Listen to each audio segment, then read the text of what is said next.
Bueno, a continuación va a presentar su ponencia Yulisa Mantilla sobre género y justicia transicional, experiencia de Perú.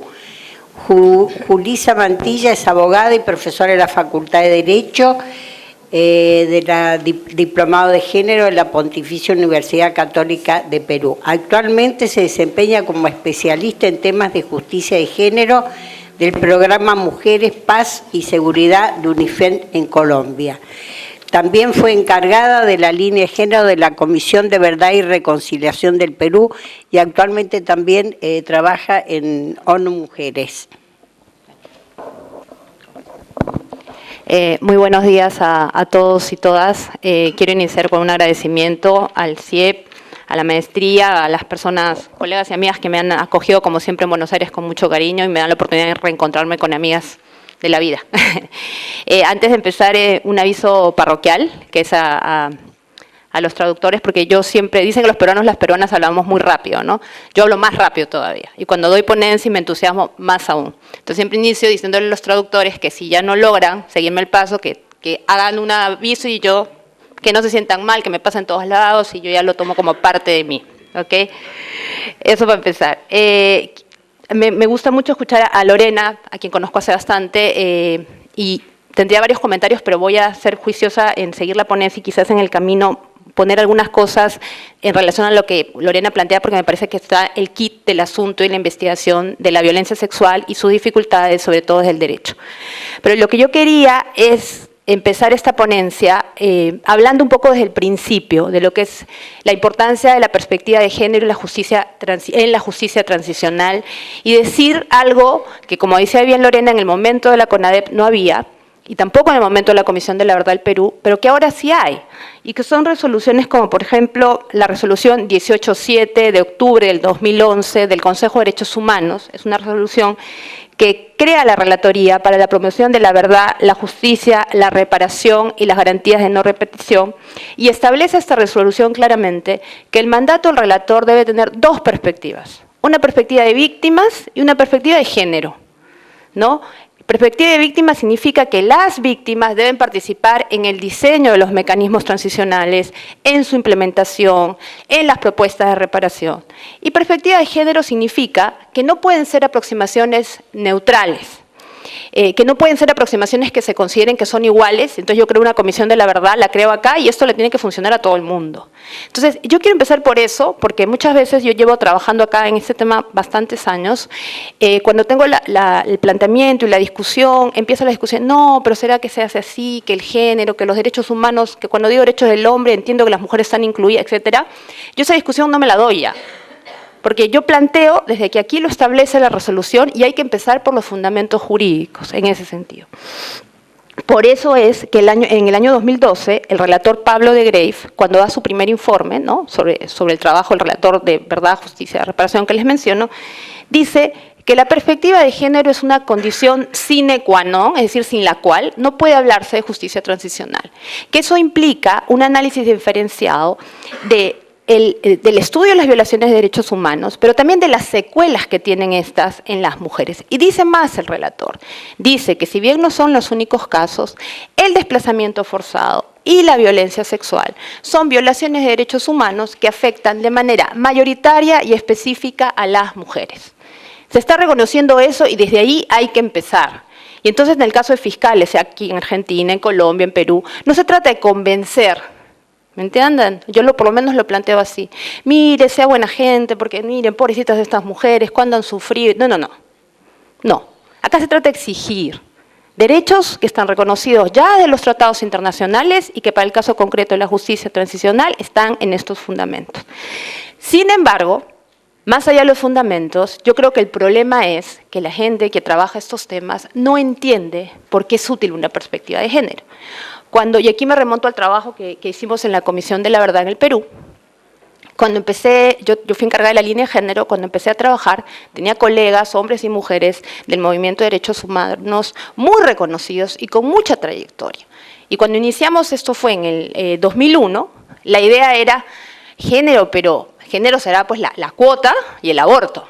¿no? ¿Qué tiene que ver acá con las violaciones de derechos humanos? Estas son las feministas que siempre quieren el aborto, o la cuota, y la píldora del siguiente, esas cosas. No se entiende por qué es útil la perspectiva de género, y yo pienso plantearlo ahora un poco desde la experiencia que tiene que ver con el caso de Perú fundamentalmente, pero también con el caso de Colombia, en el que he tenido la oportunidad y el privilegio de trabajar por más de 4 o 5 años en la situación de las mujeres víctimas del conflicto armado. Y en primer lugar, la perspectiva de género permite visibilizar una situación de discriminación y de violencia contra las mujeres que preexiste al conflicto. La violencia sexual, en el caso específico, no aparece en el conflicto. Está antes del conflicto, durante y va a estar después. No está en la dictadura solamente, está antes de la dictadura, se da durante la dictadura y va a seguir dándose después. Por eso es tan difícil investigar para el caso concreto de la violencia sexual. ¿Por qué?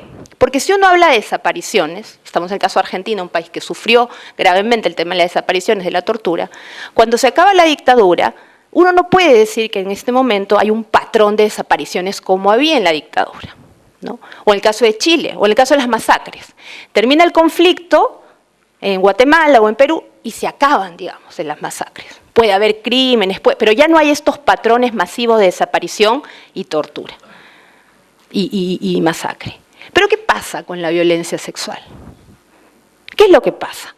A las mujeres las violan en la calle, todos los días, cuando caminan, sufren abusos sexuales, acoso sexual callejero, y en el conflicto también va a pasar. Entonces hay una idea de la naturalización de la violencia. Esto es normal, esto, qué exagerada, te dijo qué linda que estás, eso que tiene que, eso, por favor, más bien agradece el piropo.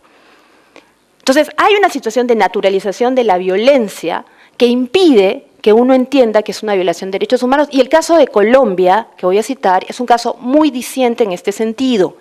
Porque en el caso de Colombia, que es un conflicto armado de más de 50 años, que ha tenido medidas transicionales de reparación, medidas administrativas, que ha tenido procesos como justicia y paz, procesos excepcionales, y que está ahorita en un proceso de paz en negociación entre el Estado y las FARC, el gobierno y las FARC, es un caso que mezcla todas las situaciones.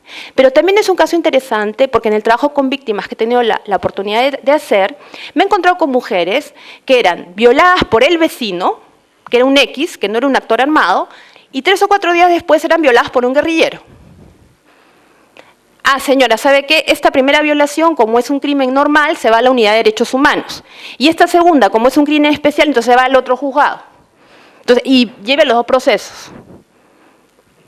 Y me he encontrado con casos que yo siempre cuento, el caso en Barranca Bermeja, que es una población en Colombia, donde yo fui a dar, una de las primeras veces que iba a Colombia en el inicio de los 2000, me fui a dar un taller sobre violencia de género y violencia sexual y hablar todos estos temas con mujeres que yo sabía que todas eran líderes de organizaciones. Pero dio la casualidad que todas estas mujeres que eran de la Organización Femenina Popular, de la OFP, todas habían sido víctimas de violación. Entonces, todas hablaban de este tema. Y ahí uno empieza a decir, no es que las mujeres no hablen de este tema. Las mujeres no hablan cuando no sienten escenarios de confianza. Y el proceso judicial, la fiscalía no es un escenario de confianza, y el juzgado tampoco lo es. Y en este caso, todas las mujeres que habían sufrido alguna forma de violencia sexual contaban los hechos. Y era impresionante porque en este caso, como han habido muchos más en Colombia, se estaban formando generaciones en producto de la violación. Una mujer que a los 15 es violada y tiene una hija, violada por un X, tiene una hija que a los 17 es violada por otro X, que va a ser violada la niña a los 16, estamos hablando de generaciones de la violencia sexual. Y el derecho, que nos habla de que la familia se constituye entre 2 personas que desean formar y entonces generan regímenes de obligaciones y de derechos patrimoniales, etcétera, no está pensando en esto. Y el derecho penal tampoco. Y eso creo que es importante, y estoy dando solamente rápidamente, qué pena en la corrida, solamente 2 o 3 ejemplos que se visibilizan cuando uno deja esta aproximación neutral y empieza a hablar con perspectiva de género, visibilizar. En segundo lugar, reconocer nuevos roles, porque no es siempre la mujer víctima, también está la mujer perpetradora. Y también reconocer las posiciones de las situaciones, de cómo a las mujeres se les afecta en el conflicto. Es decir, y el caso de Colombia, el caso de Argentina también es interesante, el caso de Perú. en muchos casos, por el tema de división de espacios, los hombres participan en política, participan en actividades de ejército, participan, salen al espacio público. Pero las mujeres son afectadas porque son las esposas, porque son las hijas, porque son las madres, por el rol que tienen. En el caso Raquel Martín de Mejía contra el Perú, que es uno de los primeros ante la Comisión Interamericana, que tiene que ver con tortura, a la señora Raquel Martín la afectan porque es la esposa de un líder, de un activista de izquierda. Entonces, hay una situación de género que se da y que la perspectiva de género permite visibilizar e incorporar en los testimonios y en el reconocimiento de la verdad. El tercer elemento que me parece importante son ya les decía, las causas y las consecuencias. Y aquí entro nuevamente en la violencia sexual. La violencia sexual no le pasa solo a las mujeres, también le pasa a los hombres en el conflicto. Pero no se sabe mucho de lo que pasa con los hombres. No se sabe mucho. Y en el caso de la violencia sexual tiene consecuencias diferenciadas, porque a hombres y mujeres los pueden violar, pero solamente a las mujeres resultan embarazadas. ¿Y qué pasa con esos niños de la violación? Podría pasarme todo el día contando de testimonios de mujeres que fueron violadas en los conflictos, en Perú o en Colombia, que no le dijeron nada a nadie y a los que a las 3 o 4 semanas se dan cuenta que están embarazadas y le dicen a su esposo, ¿sabes qué? Vamos a tener un bebé. Y ese niño nace y crece dentro de una familia y cree siempre que es esa familia. Esa mujer no va a ir corriendo cuando creemos la Comisión de la Verdad a decir, ¿sabe qué? Le quiero contar que hace 15 años este niño no es hijo de él y no lo va a contar. No lo va a decir. Y en ese sentido, creo que es importante ver cómo la perspectiva de género visibiliza lo que ha pasado, pero también visibiliza los límites del derecho. Porque el derecho ahí no entra. ¿El derecho ahí qué hace? Usted lo tuvo, lo inscribió, el padre lo reconoció, presunción pateriz dentro del matrimonio. ¿Qué hace con eso? Pero permite entonces ir más allá del derecho y ver que hay una situación de una víctima que necesita de alguna manera reparación.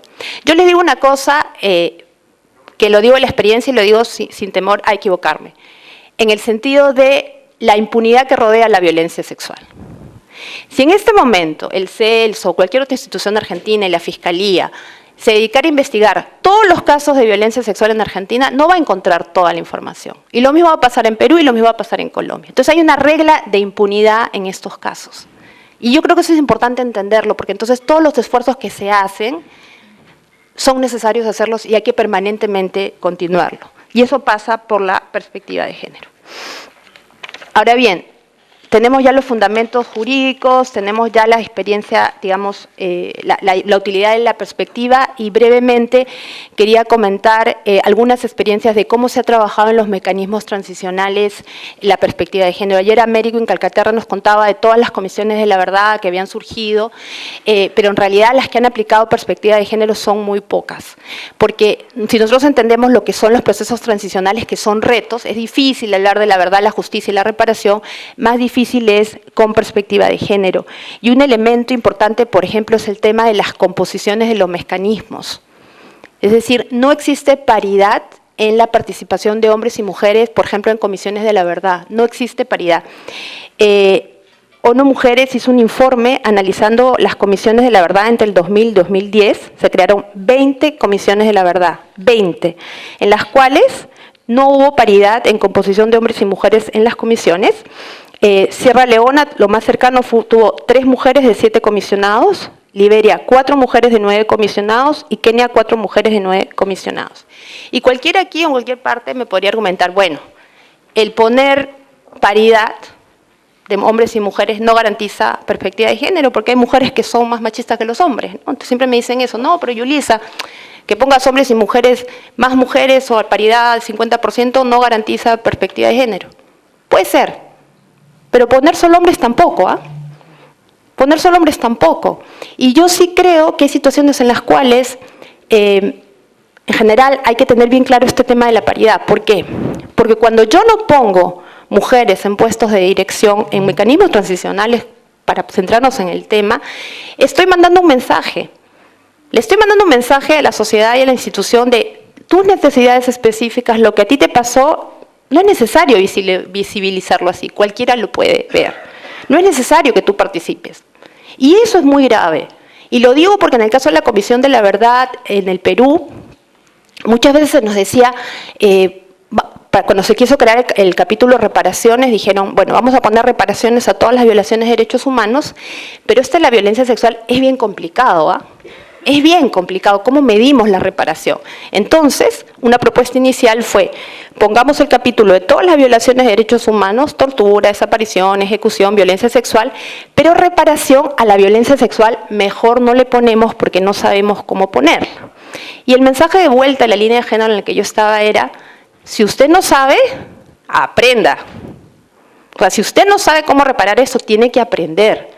Pero no podemos mandar un mensaje diciendo, estas violaciones de derechos humanos sí llevan reparación y esta porque es más complicada. Y lo menciono ahora porque recuerdo un poco lo que decía Lorena, que a veces los fiscales dicen, no, yo no la quiero revictimizar, dejemos ya el paternalismo. Dejemos ya el paternalismo. Hablar de una tortura no es fácil. Hablar de una desaparición, una masacre no es fácil. ¿Por qué en ese momento sí se crean mecanismos específicos para que la víctima hable y por qué en este otro tema no? Y esa es la pregunta que habría que hacerse. ¿Cómo se ha trabajado entonces este tema de la justicia transicional? Por un lado, procesos como el argentino, el chileno, que no lo incorporaron en el momento de la CONADEP, ni de la Comisión Valech, no la RETIG, y que poco a poco luego en las querellas o en las investigaciones lo han venido incorporando. Y por otro lado, mecanismos que añadieron el enfoque de género, como fue el caso del Perú. Y aquí hay que ser muy sinceros, ahí está mi querido amigo Pancho Soberón, que no me dejará mentir. Cuando la Comisión de la Verdad se crea sin paridad en los comisionados, sin la obligación de investigar género, sin la obligación en el mandato de investigar estos temas, sin recursos específicos para violencia sexual y género. Así se crea la comisión. Pero fue gracias al trabajo de las ONGs, de los lobbies, de las académicas, ahí a PRODE y otras organizaciones también de mujeres, pusieron la presión necesaria para crear una línea de género en la cual yo participé para investigar estos hechos de violencia sexual. Y eso me devuelve a lo primero que les decía al inicio. ¿Por qué?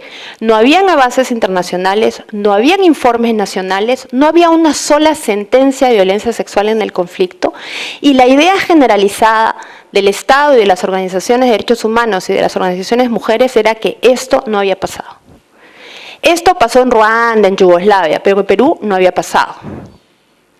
Y si uno revisa las comisiones de la verdad previa, tampoco había informes sobre eso.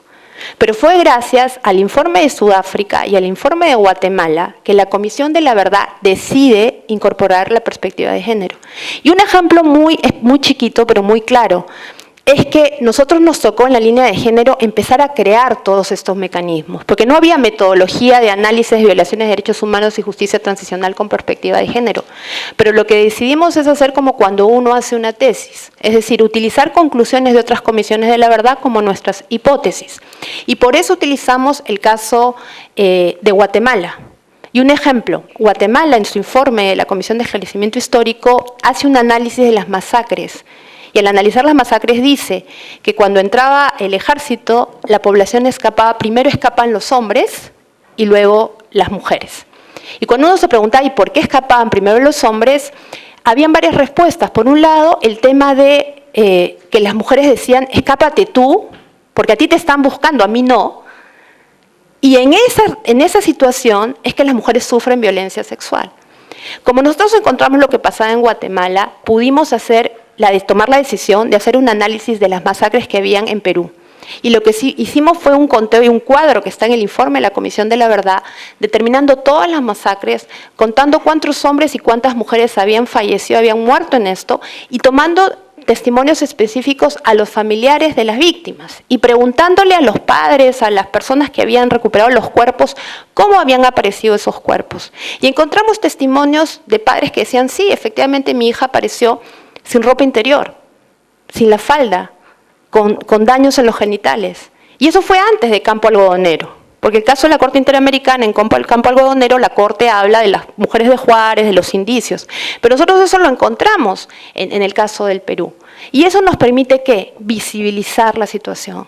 Yo tuve ocasión de tomar testimonios y es muy cierto lo que se dice, que las mujeres cuando se acercan, no hablan en primera persona. Ellas se acercaban a la Comisión de la Verdad a hablar lo que le pasó a mi esposo, lo que le pasó a mi hijo. Pero es cierto también lo que decía Lorena. Uno tiene que tener la capacidad de desarrollar empatía y de preguntar. A nadie, a ninguna mujer se le puede forzar a hablar de un caso de violencia sexual que padeció, pero tampoco se le puede negar la oportunidad. Y si yo no sé preguntar, y si yo no tomo el tiempo para desarrollar empatía, y si yo no me capacité en los mecanismos adecuados, le estoy negando esa posibilidad. ¿Cuánto me queda? 5 minutitos. Bueno, podría hablar mucho más, pero no es la idea. Entonces, solamente quiero decir algo importante en el caso de la Comisión de la Verdad de Perú, para que vean qué importante es tener esta perspectiva de género de manera interrelacionada. Porque sí, el informe de la Comisión de la Verdad termina, da sus conclusiones, tiene un capítulo de género, pero cuando se entrega el informe en el 2003, hasta el momento, los procesos de reparación para violencia sexual son casi inexistentes, igual los procesos de justicia. ¿Por qué? Porque la Comisión de la Verdad del Perú utilizó una definición de violencia sexual, ¿de acuerdo? Que incluía la violación, pero no solo la violación, todas las formas de violencia sexual. Pero cuando se crea la ley que da las reparaciones, solo establece reparaciones para la víctima de violación. Entonces, ¿qué es lo que está sucediendo acá? Yo fui a la Comisión de la Verdad, yo di un testimonio de desnudos y abusos forzados, soy víctima de violencia sexual, pero no hubo penetración, que es la definición jurídica, digamos, ergo, de la violación. Entonces, soy una víctima de violencia sexual para la Comisión de la Verdad, y cuando quiero pedir reparación, como la ley de reparaciones solo contempla la violación, no puedo recibir ningún tipo de reparación. Y eso en el tema de la reparación. Y el otro componente es la justicia transicional, que es la justicia. La Comisión de la Verdad determinó 538 víctimas de violación, solo de violación, de las cuales 527 eran mujeres. En el momento, hasta el año 2012, solo hay 16 procesos abiertos por estos hechos. 16 abiertos. Ni siquiera en sentencia, aunque no esté firma. 16. ¿Qué es lo que yo estoy diciendo entonces con esta situación? Que si quiero trabajar perspectiva de género, por el tema de experiencias comparadas y por tema de mandatos internacionales, yo tengo que incorporar una perspectiva diferenciada en todos los componentes, en la verdad, en la justicia y la reparación. Creo que es importante además recordar un poco lo que yo les decía al inicio de cómo la perspectiva de género son lentes que nos permiten visibilizar situaciones, ver las dificultades, por ejemplo, para el proceso penal, brevemente, les juro que no me tomo más minutos. Y los procesos penales de violencia sexual en el Perú nos dan un ejemplo de estas dificultades, el tema de la prueba. Ha habido casos en Perú que cuando la violación sexual ha sido en los años 80, 20 años después se va a la víctima a hacer la denuncia y el juez dice, listo, el martes venga para su examen médico. ¿Cuál es el sentido de un, no, es que el código así lo establece? Número 1. Número 2, la violencia sexual en el caso del Perú, que fue mayoritariamente determinada por el Estado, se cometió en bases militares, donde no hay mayormente testigos, ¿de acuerdo? Número 3, la defensa. Yo he escuchado casos con colegas de Demus que litigan estos casos, en los cuales el agresor presenta como defensa cartas firmadas por las víctimas, ahora ya, actualmente, donde dicen que no las violaron, sino que eran novias, cuando la violación ocurrió cuando ellas tenían 14 o 15 años. Y el juez las admite. Y yo digo, esta mujer que la violaron cuando tenía 14 años, 20 años después llega el agresor y le dice, me firmas esta carta, y el juez admite esa prueba. Y otro elemento importante es el tema de estas, mayoritariamente las víctimas en Perú han sido campesinas, quechohablantes, donde hay un tema de segunda o triple discriminación, que viven en comunidades y que muchas veces, independientemente que ellas quieran o no denunciar, los esposos no quieren que denuncien, porque les da vergüenza, porque dicen yo voy a quedar mal. Eso es género, pues. Eso es género, y eso no está pensado ni en el derecho penal ni en el derecho procesal, lamentablemente. Y yo quiero terminar contándoles una historia del caso del Perú que me la contó Rosy Salazar, una abogada de Demus, que me parece bien impactante y que creo que grafica un poco lo que les he querido decir desde el principio. Este es el caso de una mujer que fue víctima de violación masiva en Manta, en un cuartel en la Sierra Sur del Perú. Se ha pasado muchos años, la violaron varios militares y ahora cuando fue al proceso resulta que notaron que su esposo actual, es testigo en el proceso. ¿Por qué? Porque su esposo estuvo presente en el cuartel, era un soldado que presenció las violaciones, que se negó a violarla y que por eso fue sancionado. Entonces, si uno mira esto desde nuestra posición o de mi posición, para no generalizar, uno dice, pero ¿cómo así esta mujer se casa con ese hombre que vio todas las violaciones y que es del ejército. ¿Cómo así?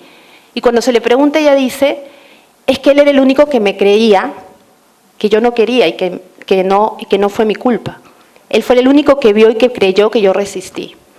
Y cualquiera aquí que es abogado y abogada y es penalista más, me podría argumentar que eso escapa al proceso penal, que eso escapa a la justicia. Y ahí es cuando yo digo que si la justicia se reduce al proceso judicial, no es verdadera justicia.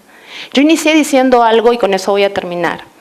Que más allá de hablar de género, de las mujeres, de pobres, hay que hacerlo, lo que yo pretendía y lo que pretendía en esta presentación es que entendieran la utilidad de aplicar una perspectiva de género. ¿Por qué hay una diferencia?